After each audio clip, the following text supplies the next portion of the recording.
ভারতীয় সীমান্তরক্ষী বাহিনী বিএসএফ এর বিরুদ্ধে বেশ বড়সড় অভিযোগ তুলেছেন পশ্চিমবঙ্গের মুখ্যমন্ত্রী ও তৃণমূল কংগ্রেস প্রধান মমতা বন্দ্যোপাধ্যায়। তিনি বলেছেন, পশ্চিমবঙ্গকে অশান্ত করতে বাংলাদেশ থেকে অনুপ্রবেশ করাচ্ছে বিএসএফ এবং সেটি করানো হচ্ছে কেন্দ্রীয় সরকারের মদদে। 2 জানুয়ারি রাজ্যের প্রশাসনিক বৈঠকে বাংলাদেশ ইস্যু নিয়ে আলোচনা উঠলে মমতা এমন দাবি করেন। বৈঠকে রাজ্যের পুলিশকে নিয়েও কড়া কথা বলেন মুখ্যমন্ত্রী।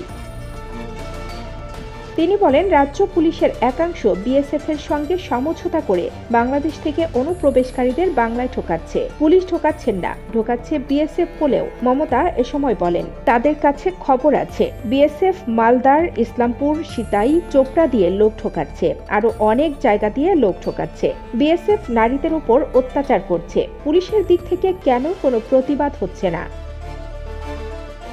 মমতা বলেন, তিনি পশ্চিমবঙ্গ পুলিশের ডিজি রাজীব কুমারকে বলবেন কোন কোন জায়গা দিয়ে কত লোক বাংলায় ঢুকেছে তার তথ্য দিতে, কারণ বর্ডার তাদের হাতে নেই। বর্ডার হচ্ছে বিএসএফ এর হাতে, ভিসাও তাদের হাতে নেই, সেটাও কেন্দ্রীয় সরকারের হাতে।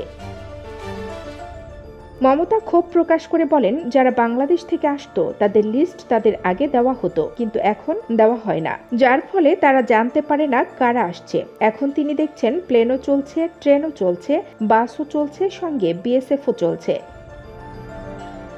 কেউ যদি মনে করে অনুপ্রবেশকারী ঢুকিয়ে তৃণমূল কংগ্রেসের বদনাম করবে, তাহলে ভুল ভাবছে। তৃণমূল কাউকে অনুপ্রবেশ করাচ্ছে না। 2-1টা টিভি চ্যানেল বিএসএফ এর দায়িত্বটা তৃণমূলের ঘাড়ে চাপাচ্ছে। মনে রাখতে হবে, সীমান্ত রক্ষা তৃণমূল করে না, এমনকি পুলিশও করে না, সেটা বিএসএফ এর দায়িত্ব। এই নিয়ে কেন্দ্রীয় সরকারকে একটি কড়া চিঠি দেন মমতা। কেন বাংলায় এত অনুপ্রবেশ ঘটানো হচ্ছে?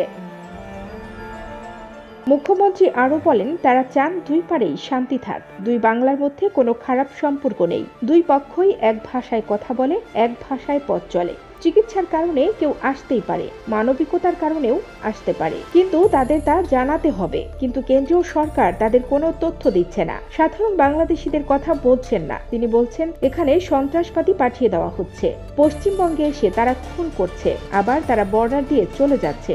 সীমান্ত দিয়ে তাদের আসা যাওয়া বিএসএফ এর মদদে হচ্ছে। মমতা বলেন, এটা অনেক গভীর চক্রান্ত, এর মধ্যে কেন্দ্রীয় সরকারের ব্লু প্রিন্ট আছে। কেন্দ্রীয় সরকারের চক্রান্ত না থাকলে এটা হতো না। কানিজ ফাতেমা, নিপা, খবর সংযোগ।